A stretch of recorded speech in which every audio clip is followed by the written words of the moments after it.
الحمد لله نحمده ونستعينه ونستغفره ونؤمن به ونتوكل عليه ونعوذ بالله من شرور أنفسنا ومن سيئات أعمالنا من يهده الله فلا مضل له ومن يضلله فلا هادي له ونشهد أن لا إله إلا الله وحده لا شريك له ونشهد أن محمدا عبده ورسوله أما بعد فأعوذ بالله من الشيطان الرجيم بسم الله الرحمن الرحيم سبحان الذي أسرى بعبده ليلا من المسجد الحرام إلى المسجد الأقصى الذي باركنا حوله لنريه من آياتنا إنه هو السميع البصير وقال النبي صلى الله عليه وسلم إن الله فضلني على الأنبياء وفضل أمتي على الأمم أو كما قال النبي عليه الصلاة والسلام اللهم صل على محمد وعلى آل محمد كما صليت على إبراهيم وعلى آل إبراهيم إنك حميد مجيد اللهم بارك على محمد وعلى آل محمد كما باركت على إبراهيم وعلى آل إبراهيم إنك حميد مجيد لا إله إلا الله لا إله إلا الله لا إله إلا الله لا إله إلا الله لا إله إلا الله لا إله إلا الله لا إله إلا الله لا إله إلا الله لا إله إلا الله لا إله إلا الله لا إله إلا الله لا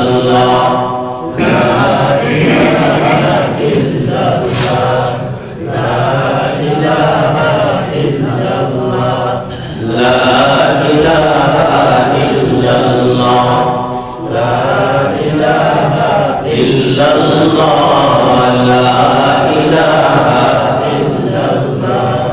لا إله إلا الله لا إله إلا الله لا إله إلا الله لا إله إلا الله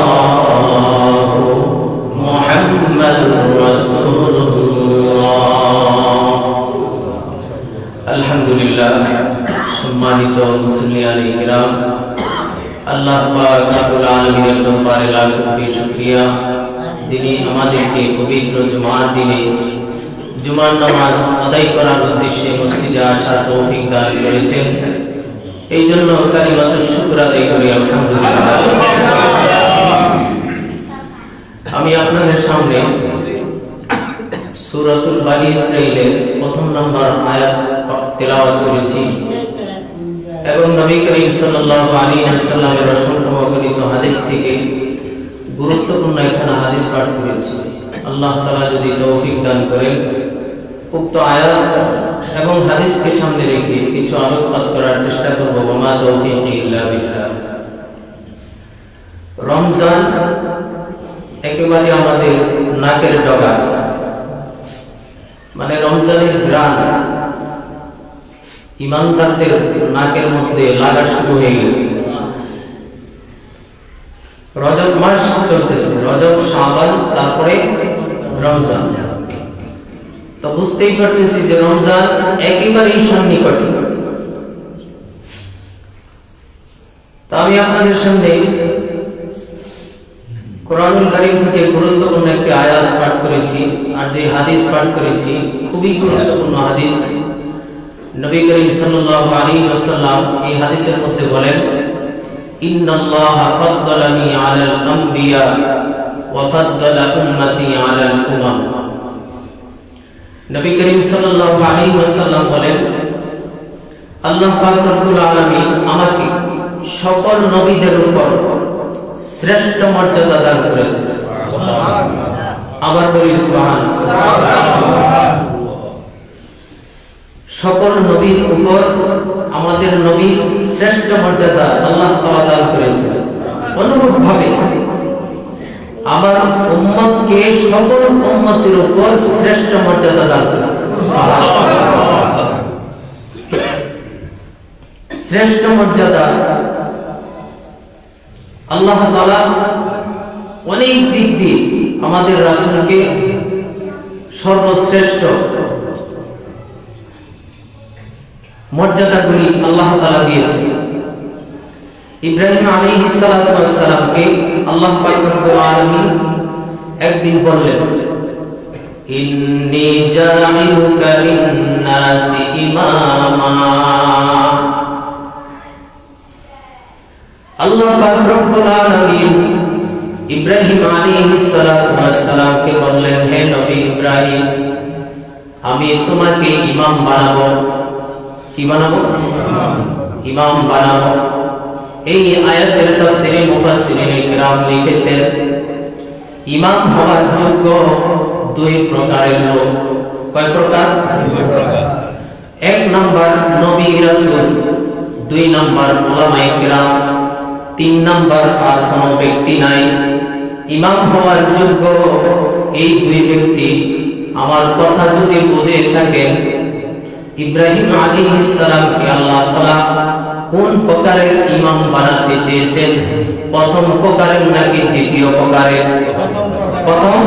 প্রথম প্রকার। হে নবী ইব্রাহিম, আপনাকে আমি ইমাম বানাবো। সঙ্গে সঙ্গে ইব্রাহিম আলাইহিস সালাম ফরিয়াদ করলেন, আল্লাহ, আমার বংশের লোকদেরকেও আপনি ইমাম বানায়েন। সুযোগ পাইছে, ফরিয়াদ করেছে। আল্লাহ পাক রব্বুল আলামিন বলেন, তোমার বংশের মধ্যে যারা নাকি গুনাহ করবে তাদেরকে আমি ইমাম বানাবো না, অর্থাৎ তাদেরকে আমি নবী বানাবো না। আর যারা গুনাহ করবে না তোমার বংশের মধ্যে, আমি তাদেরকে প্রথম সারির ইমাম অর্থাৎ নবী বানায়া দেব। সুবহানাল্লাহ। এই আয়াতের আলোকে সকল মুফাসসিরিনে কিরাম, সকল ফুকাহায়ে কিরাম একমত যে সকল নবী রাসূল নিষ্পাপ। সকল নবী রাসূল কি নিষ্পাপ? আবার বলি নিষ্পাপ। তো কেউ কেউ বলে নবীদের গুনাহ থাকতে পারে, নাউজুবিল্লাহ। যারা মনে করে যে নবীদেরও গুনাহ থাকতে পারে, আল্লাহ তাআলা ইব্রাহিম আলাইহিস সালামকে কি বলছেন যে যারা গুনাহ করে তাদেরকে আমি নবী বানাবই না। তো নবী হওয়ার এক নম্বর বৈশিষ্ট্য, নবীরা বেগুনাহ, আজীবন তারা বেগুনাহ, আজীবন তারা নিষ্পাপ, তারা জীবনে কোনোদিন কি করে না। আর দুই নম্বর যে ইমাম, তারা গুনাহ করে। নবী ব্যতীত সকল মানুষের গুনাহ আছে, এটা একমাত্র নবীদের মর্যাদা। এটা কাদের মর্যাদা? একমাত্র নবীদের মর্যাদা। আর এটা একক কোন নবীর মর্যাদা নয়, এটা সকল নবীদের মর্যাদা। আলোচনা মনে রাখবেন, খুব খেয়াল করে শুনবেন।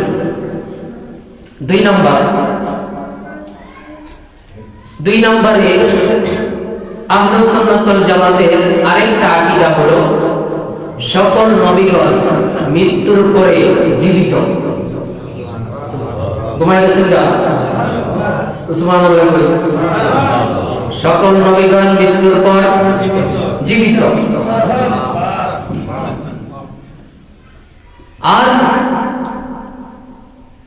তিন নম্বর, নবীগণ কবরের মধ্যেই থাকে, নবীগণ আপন আপন রওজাতেই থাকে, জীবিত। এই কারণে বের হইয়া রাস্তাঘাট দিয়ে হাঁটবো, কারোর সাথে সাক্ষাৎ করবো, এটা করে না। তো আহলুস সুন্নাত ওয়াল জামাতের আকীদা হলো সকল নবীগণ কবরের মধ্যে জীবিত। আরেকটা আকীদা হলো তারা কবরের মধ্যেই থাকেন। কথা বলেন না কেন? তারা কবরের মধ্যেই থাকে। কয়টা বৈশিষ্ট্য বললাম? তিনটা বৈশিষ্ট্য বললাম। নবী অন্যান্য নবীদের তিনটা মর্যাদার কথা বললাম, কিন্তু একদিন একটু ব্যতিক্রম হয়েছে। একদিনের ঘটনা সম্পূর্ণ ব্যতিক্রম হয়েছে। সেটা হলো একদিন সকল নবীরা কবর থেকে বের হয়েছেন, একটা জায়গায় গিয়েছেন, আবার তারা আপন আপন রওজায় চলে এসেছেন। কিয়ামত পর্যন্ত তারা কোনোদিন কবর থেকে বের হবেন না। এইটাও আহলুস সুন্নাত ওয়াল জামাতের আকীদা। আলোচনা বুঝতেছেন? তো বলতে পারেন যে আলোচনা, যেই কথাগুলি বললেন, যেই বৈশিষ্ট্যগুলি বললেন, এগুলি তো শুধু আমাদের নবীর বৈশিষ্ট্য না, এগুলি সকল নবীদের বৈশিষ্ট্য। এবার একটু তফাতে আসে, আমাদের নবীর আলাদা কিছু বৈশিষ্ট্য হইল।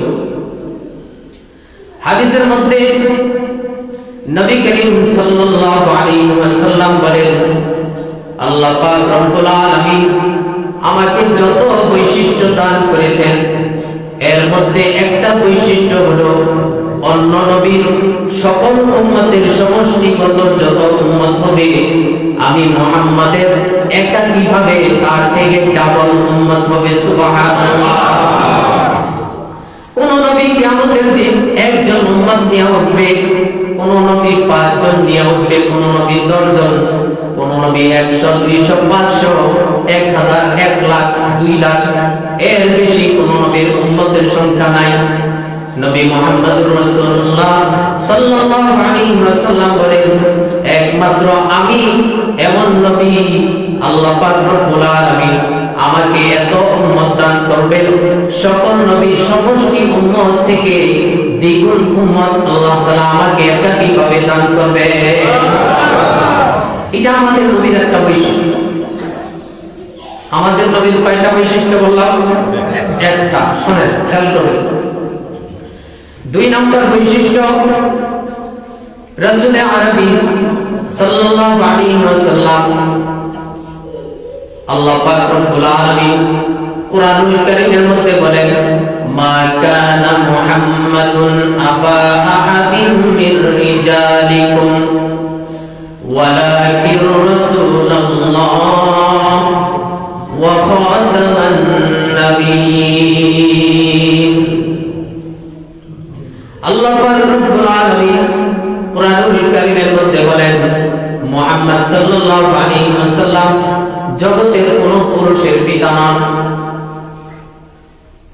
এটা বলার পরে আল্লাহ তাআলা বলেন, তিনি হলেন শেষ নবী। কি নবী?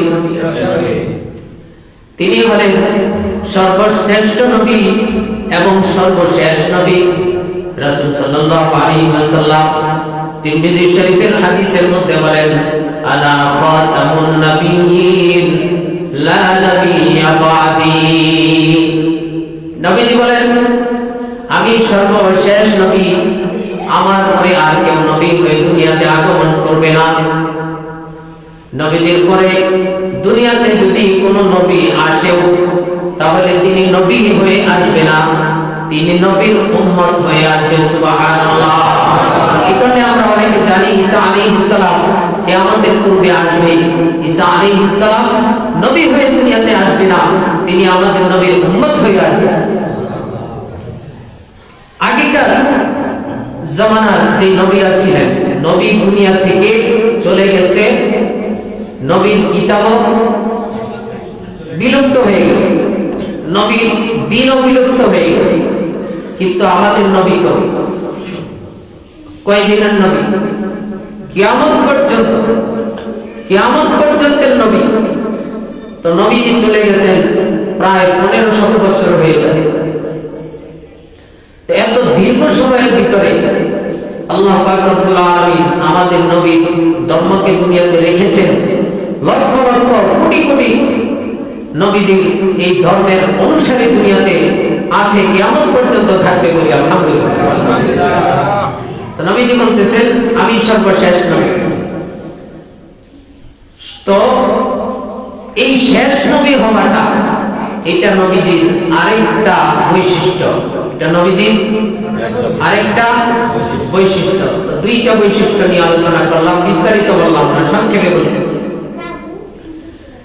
নবী করিম সাল্লাল্লাহু আলাইহি ওয়াসাল্লাম বলেন, আল্লাহ পাক রব্বুল আলামিন আমাকে যত বৈশিষ্ট্য দান করেছেন, এর মধ্যে 3 নাম্বার বৈশিষ্ট্য হলো আল্লাহ পাক রব্বুল আলামিন দুনিয়ার কোন নবী রাসূলকে বলেন নাই, হে নবী রাসূল, আপনি যে মানব জাতির মধ্যে দাওয়াতের কাজ করতেছেন, আপনি যে মানুষকে জান্নাতের দাওয়াত দিতেছেন, জান্নাতের প্রতি মানুষকে উদ্বুদ্ধ করতেছেন, জান্নাতের মধ্যে কত নাজ নিয়ামত আছে, আপনি আসেন দেখে যান।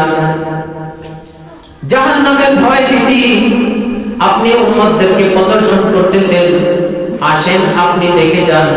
আল্লাহ পাক রব্বুল আলামিন দুনিয়ার কোন নবী রাসূলকে এমনই ভাবে বলেন নাই, একমাত্র আমাদের নবী মুহাম্মদুর রাসূলুল্লাহ সাল্লাল্লাহু আলাইহি ওয়াসাল্লামকে আল্লাহ পাক রব্বুল আলামিন বলেছেন, ওগো আল্লাহর রাসূল, ওগো মুহাম্মদ, আপনার উম্মতেরা কোন জান্নাতের মধ্যে যাবে, আসেন আপনি জান্নাতটা ঘুরে ঘুরে দেখে যান। অনুরূপভাবে পাপিষ্ঠ বান্দারা কোন জাহান্নামের মধ্যে পড়বে, কি রকম শাস্তি তারা ভোগ করবে, আসেন আপনি দেখে যান। একমাত্র আমাদের নবীকে আল্লাহ পাক রব্বুল আলামিন ঘুরায় ঘুরায় জান্নাত দেখিয়েছেন, জাহান্নামকেও দেখিয়েছেন। সুবহানাল্লাহ। আরশ, কুরসি, লওহ, কলম, আল্লাহ পাক রব্বুল আলামিনের সকল সৃষ্টি আমাদের নবীকে আল্লাহ তাআলা দেখিয়েছেন, অর্থাৎ আল্লাহ পাক রব্বুল আলামিনের সঙ্গে মেরাজ করিয়েছেন। আলহামদুলিল্লাহ। নবীজি বলেন, আমাকে আল্লাহ পাক রব্বুল আলামিন যত রকমের বৈশিষ্ট্য দান করেছেন, এই মেরাজ সবচেয়ে দামি, সবচেয়ে উন্নত, সবচেয়ে শ্রেষ্ঠতম বৈশিষ্ট্য এটা আমার, যে আল্লাহ তাআলা আর কারোর সাথে মেরাজ করেন নাই, একমাত্র আমার সাথে মেরাজ করেছেন। মুসা আলাইহিস সালাম বলেছিলেন, আল্লাহ আমি তোমাকে দেখতে চাই, তোমার সঙ্গে মেরাজ করতে চাই। আল্লাহ তাআলা বলেছেন, লান তারানি, কখনো নয়, কখনো নয়, তুমি আমাকে দেখার যোগ্যতা রাখো না, আমাকে দেখতে পারবে না। আল্লাহ পাক রব্বুল আলামিন পরিশেষে ৭০,০০০ পর্দা থেকে একটা পর্দা নামিয়ে তার তাজাল্লি যখন পাহাড়ের বুকের মধ্যে ফেললেন, পাহাড়টা পুরো ছাই হয়ে গেছে। সুবহানাল্লাহ। মুসা আলাইহিস সালাম বেহুশ হয়ে জমিনের মধ্যে পড়ে গেছেন, এই পাহাড়ের মধ্যে তাকিয়ে তিনি অন্ধ হয়ে গেছেন। এমন অবস্থা হয়েছে, তাফসীরের মধ্যে এসেছে যে মুসা আলাইহিস সালামের দিকে যিনি তাকান তিনিও অন্ধ হয়ে গেলেন। কেমন আলো, কেমন আল্লাহ তাআলার তাজাল্লি বলে। আল্লাহ তাআলা মুসা আলাইহিস সালামকে বলেছেন, কখনো নয়, তুমি আমাকে দেখতে পারবে না, আমার সাথে মেরাজ তুমি করতে পারবে না। অতঃপর মুসা আলাইহিস সালামের যখন জ্ঞান ফিরে আসলো, যখন ফিরে আসলো, মুসা আলাইহিস সালাম বাসার উদ্দেশ্যে রওনা দিলেন। বাসার মধ্যে যাচ্ছেন। মুসা আলাইহিস সালাম মুখটাকে হাত দ্বারা ঢেকে ঢেকে তিনি পথ চলতেছেন। কারণ মানে তার চেহারা এমন অবস্থা হয়ে গেছে, নূরের তাজাল্লিতে তার চেহারা এত সুন্দর হয়ে গেছে, মুসা আলাইহিস সালামের চেহারার মধ্যে যিনি তাকান তিনি অন্ধ হয়ে যান। আসমান থেকে জিবরাইল আসছে একটা রুমাল নিয়ে। এই যে আমি মাথার মধ্যে রুমাল দিছি, এই রুমাল সর্বপ্রথম মুসা আলাইহিস সালাম ব্যবহার করেছেন। বলেন আলহামদুলিল্লাহ। জিবরাইল আলাইহিস সালাম জান্নাত থেকে রুমাল নিয়ে এসেছেন। আপনি এই রুমাল মাথার মধ্যে দিয়ে বাড়িতে যান। জিবরাইল আলাইহিস সালামের রুমাল মুসা আলাইহিস সালাম একেবারে ঘুমটা দিয়ে চোখ ঢেকে তিনি বাড়ির মধ্যে গেলেন। বাড়ির মধ্যে যাওয়ার পরে তার স্ত্রী বলতেছে, ব্যাপারটা কি? পর্দা তো আমি করব, পর্দা আজকে তুমি কেন করতেছো, ব্যাপারটা কি? মুসা আলাইহিস সালাম বললেন, পর্দা নয় বিবি, আমি পর্দা করতেছি না, আল্লাহ তাআলাকে দেখতে চেয়েছিলাম। আল্লাহ তাআলা তার নূরের তাজাল্লি পাহাড়ের মধ্যে ফেলেছেন, পাহাড় পুরো ছাই হয়ে গেছে, আমি বেহুশ হয়ে জমিনের মধ্যে পড়ে গেছি। আমি এত সুন্দর হয়েছি, এত নূরান্বিত হয়েছি, সাবধান সাবধান, আমার দিকে তুমি তাকাইবা না, আমার দিকে যদি তাকাও তুমিও অন্ধ হয়ে যাইবা। অনেক লম্বা আলোচনা, ওইদিকে যদি আমি যাই ওইদিকে যেতে পারবো না। তো রাসূল সাল্লাল্লাহু আলাইহি ওয়াসাল্লাম বলেন, এই মুজিজা আল্লাহ তাআলা একমাত্র আমাকে দান করেছেন। বলেন আলহামদুলিল্লাহ। রাসূলের মুজিজা এটা আমাদের গর্বের বিষয় না? মানুষ যে আমার বংশের মধ্যে এমন বড় ব্যক্তি আছে এটা নিয়ে গর্ব করে, তা আমাদের নবী সর্বশ্রেষ্ঠ নবী, এটা আমাদের গর্বের বিষয় কিনা? একমাত্র নবী, একমাত্র রাসূল মুহাম্মদুর রাসূলুল্লাহ সাল্লাল্লাহু আলাইহি ওয়াসাল্লাম, আল্লাহ পাক রব্বুল আলামিন তার সঙ্গে আরশে আজিমের মধ্যে সাক্ষাৎ করেছেন। সুবহানাল্লাহ। রাসূল বলেন, এটা আমার 3 নাম্বার মুজিজা, এটা আমার 3 নাম্বার। আল্লাহ তাআলা যে বলেছেন, রাসূল সাল্লাল্লাহু আলাইহি ওয়াসাল্লাম যে বলেছেন, আল্লাহ তাআলা আমাকে সকল নবীর উপর শ্রেষ্ঠ মর্যাদা দান করেছেন। তো 3 নম্বর মর্যাদা হলো আমাদের নবীকে আল্লাহ তাআলা মেরাজ করিয়েছেন। আমি আপনাদের সামনে যে আলোচনা করেছি, সুবহানাল্লাযী আসরা বিআবদিহি লাইলাম মিনাল মাসজিদিল হারাম ইলাল মাসজিদিল আকসা। আল্লাহ পাক রব্বুল আলামিন এই আয়াতের মধ্যে চমৎকার আলোচনা করেছেন। রাসূল যে মেরাজ করেছেন, এই মেরাজের আলোচনা আল্লাহ পাক রব্বুল আলামিন এই সূরাতুল বনী ইসরাঈলের প্রথম আয়াতের মধ্যে করেছেন। সুবহানাল্লাহ। আল্লাহ পাক রব্বুল আলামিন বলেন, পবিত্র ওই সত্তা যিনি তার বান্দাকে মসজিদে হারাম থেকে মসজিদে আকসা, এবং হাদিসের মধ্যে এসেছে মসজিদে আকসা থেকে প্রথম আসমান, দ্বিতীয় আসমান, তৃতীয় আসমান, চতুর্থ আসমান, পঞ্চম আসমান, ষষ্ঠ আসমান, সপ্তম আসমান পাড়ি দিয়ে জান্নাত, জাহান্নাম, আরশ, কুরসি, লৌহ কলম সবকিছু পরিভ্রমণ করে দর্শন করিয়ে আল্লাহ পাক রব্বুল আলামিনের দীর্ঘক্ষণ পর্যন্ত আমাদের নবী দিদার লাভ করেছেন। চিৎকার করে বলেন সুবহানাল্লাহ। দিদার লাভ করেছেন, মহা ইতিহাস। এই ঘটনা আর কোন নবী রাসূলের সঙ্গে আল্লাহ তাআলা করেননি, কিয়ামত পর্যন্ত আর কারোর সাথে এটা হবেও না। এখন আসেন, এই সূরার মধ্যে সূরাতুল বনী ইসরাঈলের আরেক নাম হলো ইসরা। আরেকটা নাম কি? ইসরা শব্দের অর্থ হলো রাত্রিকালীন ভ্রমণ। কথা বুঝতেছেন? ইসরা শব্দের অর্থ রাত্রিকালীন ভ্রমণ। তাহলে রাসূল কখন ভ্রমণ করেছেন? আর মেরাজ শব্দের অর্থ হলো ঊর্ধ্ব ভ্রমণ। তাহলে রাসূল কোথায় ভ্রমণ করেছেন? ঊর্ধ্ব আকাশে, উপরে ভ্রমণ করেছেন। আলোচনায় যাওয়ার আগে আরেকটু আনুষঙ্গিক আলোচনা। ঊর্ধ্ব আকাশে যাব, প্রস্তুত তো ইনশাআল্লাহ? ইনশাআল্লাহ। ঊর্ধ্ব আকাশে যাওয়ার পূর্বে আনুষঙ্গিক কিছু কথা বলতেছি যে মানব জাতির ঊর্ধ্ব আকাশে কতটুকু ভ্রমণ হয়েছে। আমরা অনেকেই জানি 1969 সনে পৃথিবীর সবচেয়ে বড় বিজ্ঞান নীল আর্মস্ট্রং তিনি সর্বপ্রথম চাঁদের মধ্যে গিয়েছেন। কোথায় গিয়েছেন? এই ঘটনা কি আজকে নতুন শুনেছেন না আরো শুনেছেন? স্কুল, কলেজ, মাদ্রাসা সব বই পুস্তকের মধ্যে এই ঘটনাটা আছে। আমরা আমাদের মাদ্রাসার তৃতীয় শ্রেণীর বইয়ের মধ্যে এই ঘটনাটা পড়েছি।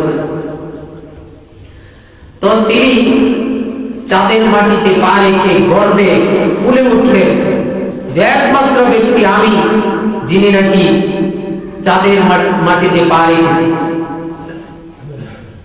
জমিন থেকে চাঁদের দূরত্ব হলো 3,84,400 মাইল। বুঝছেন? তো তিনি ভাবতেছেন এত দূর, এত উপরে আমি ছাড়া আর কেউ ভ্রমণ করতে পারে নাই, আর কেউ এত দূর আসতে পারে না। তিনি ছিলেন খ্রিস্টান ধর্মের অনুসারী, মুসলিম ছিলেন না, খ্রিস্টান ধর্মের অনুসারী ছিলেন। কিন্তু আল্লাহ পাকের ইশারা, আল্লাহ পাক রব্বুল আলামিনের হুকুম, এই ভ্রমণটাই তার ইসলাম ধর্ম গ্রহণের কারণ হয়ে গেছে। সুবহানাল্লাহ। নীল আর্মস্ট্রং যখন চাঁদের মধ্যে পা রাখলেন, চাঁদের মধ্যে পা রেখে তিনি বিভিন্ন জিনিস পর্যবেক্ষণ করতে লাগলেন। চাঁদের মাটিতে তিনি হাঁটতে লাগলেন, দেখতে লাগলেন এই চাঁদের মধ্যে মানুষ বসবাস করতে পারবে কিনা, চাঁদের মধ্যে গাছপালা লাগাইলে হবে কিনা, চাঁদের মধ্যে ঘরবাড়ি করা যাবে কিনা। তিনি ইত্যাদি গবেষণা করার জন্য তিনি চাঁদের মধ্যে গেলেন। কিন্তু চাঁদের মধ্যে যাওয়ার পরে সব গবেষণা বাদ দিয়ে তিনি ইসলামের প্রতি বারংবার দাখিল হতে লাগলেন, বারংবার ইসলামের বিধিবিধানের প্রতি তিনি আকৃষ্ট হতে লাগলেন। তিনি চাঁদ থেকে ফিরে আসার পরে কয়েকটা তথ্য দিয়েছেন। এর মধ্যে 1 নম্বর তথ্য হলো, আমি যখন চাঁদের মধ্যে গেলাম, চাঁদের মধ্যে গিয়ে দেখি চাঁদের ভূমিতে যারা পরিমাণ কোনো অক্সিজেন নাই। বলেন তো অক্সিজেন ছাড়া মানুষ বাঁচে কি? মানুষ বাঁচতে পারে? অক্সিজেন ছাড়া গাছপালা হতে পারে? কিছু হতে পারে না। তিনি বলতেছেন সুতরাং আমি শিওর কিয়ামত পর্যন্ত মানুষ চেষ্টা করলেও চাঁদের ভূমিতে কেউ থাকতে পারবে না, চাঁদের ভূমিতে বসবাস করতে পারবে না, চাঁদের ভূমিতে গাছপালা লাগাতে পারবে না, চাঁদের ভূমিতে ঘর বাড়ি করতে পারবে না, কারণ সেখানে অক্সিজেনের লেশ মাত্র পর্যন্ত নাই। এটা হলো 1 নম্বর রিপোর্ট। 2 নম্বর রিপোর্টে তিনি বলতেছেন আশ্চর্য,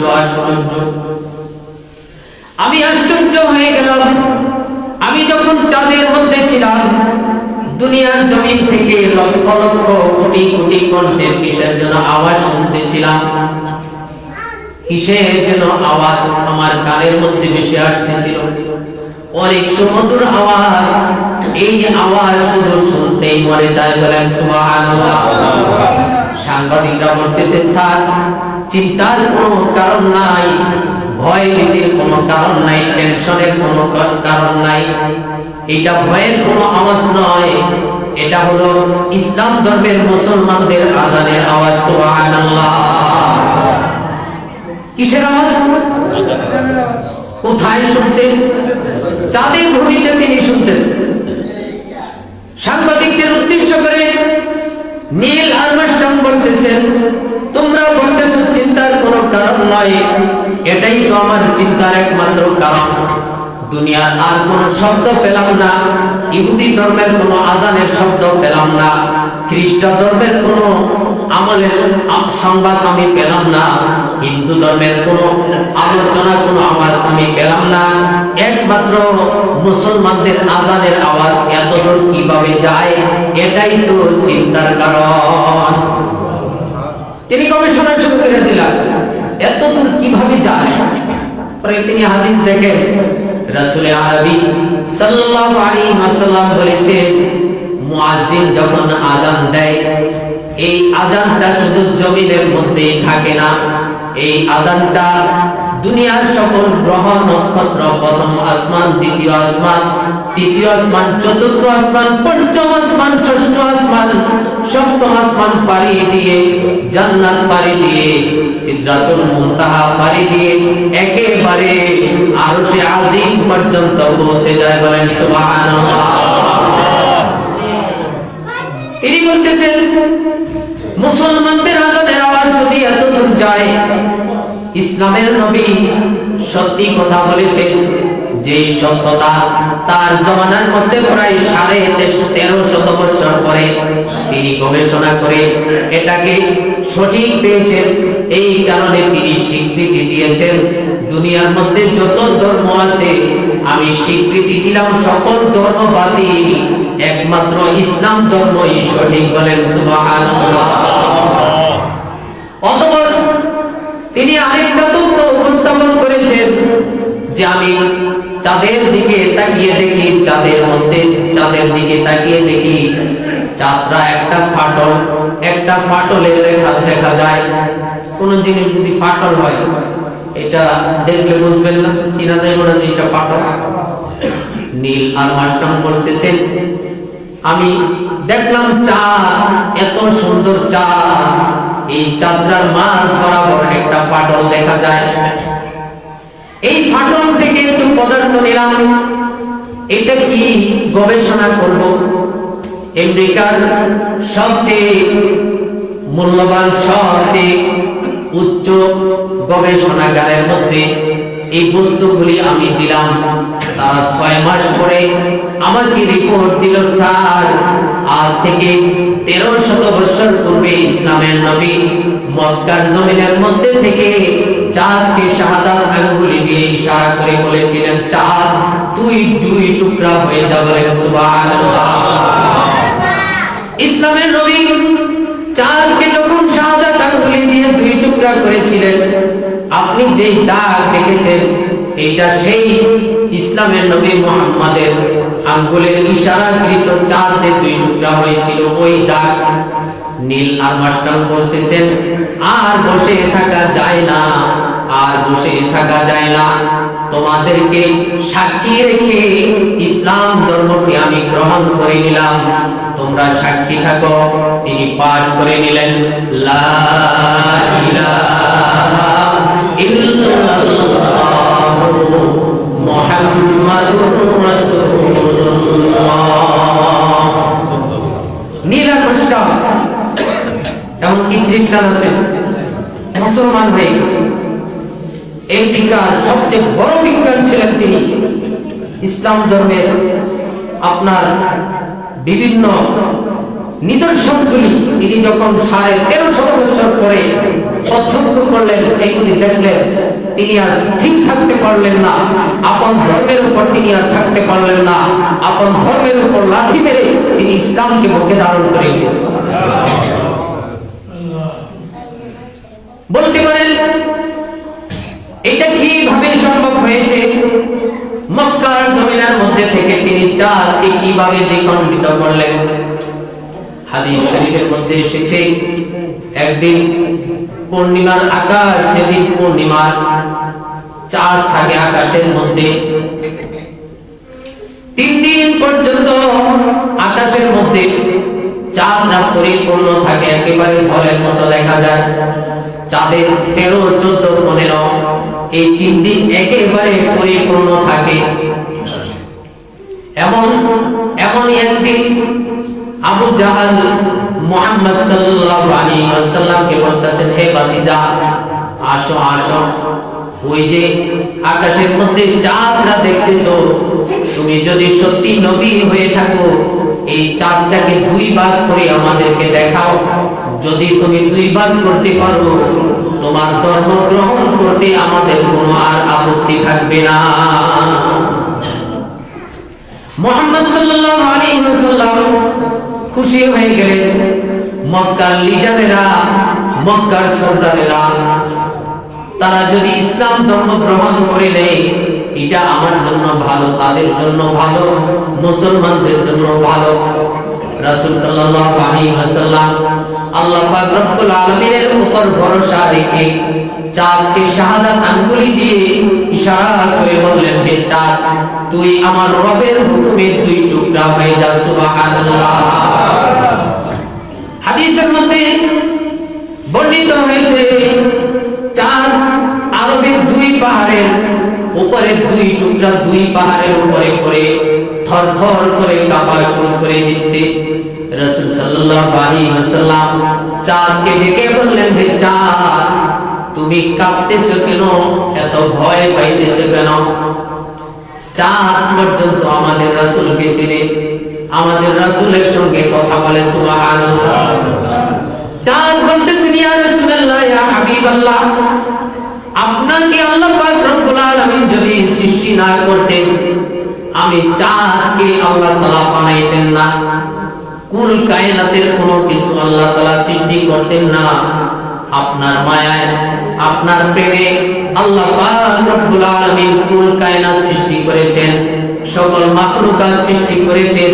ওগো আল্লাহর রাসূল, আপনি আমাকে হুকুম করেছেন 2 টুকরা হইতে, 2 ভাগ হইতে। আমি আপনার হুকুম যথাযথ মানতে পারলাম কিনা এই ভয়ে আমি থরথর করে কাঁপতেছি, এই ভয়ে আমি থরথর করে কাঁপতেছি। তো বুঝেন, চাঁদ পর্যন্ত আমাদের রাসূলকে কি পরিমাণ চিনে, কি পরিমাণ জানে। তো চাঁদ, কিন্তু তারপরে অবস্থান কি হলো? মক্কার কাফের মুশরিকেরা তারপরেও রাসূলের ধর্ম গ্রহণ করে নাই, বরঞ্চ তারা উপহাস করে বলতেছে, হায়রে, এতদিন তো মুহাম্মদের জাদু জমিনের মধ্যে ছিল, আজকে দেখি চাঁদের মধ্যেও তার জাদু চলে। নাউযুবিল্লাহ। মানে তারা তাদের মন মতো না হইলেই মুহাম্মদ পাগল অথবা জাদু, একটা ভুলই হয়ে গেছে। তো যাই হোক, তো দুনিয়াবাসীদের উর্দু আকাশের ভ্রমণ হলো চাঁদ পর্যন্ত। কি পর্যন্ত? চাঁদ পর্যন্ত। আর আমাদের রাসূলের ভ্রমণ আরশে আজিম পর্যন্ত। চিৎকার করে বলেন সুবহানাল্লাহ। আমি যদি আলোচনা করি তাহলে বুঝবেন আরশে আজিম কত দূর, কত দূর। ধারাবাহিকভাবে আলোচনা চলবে ইনশাআল্লাহ।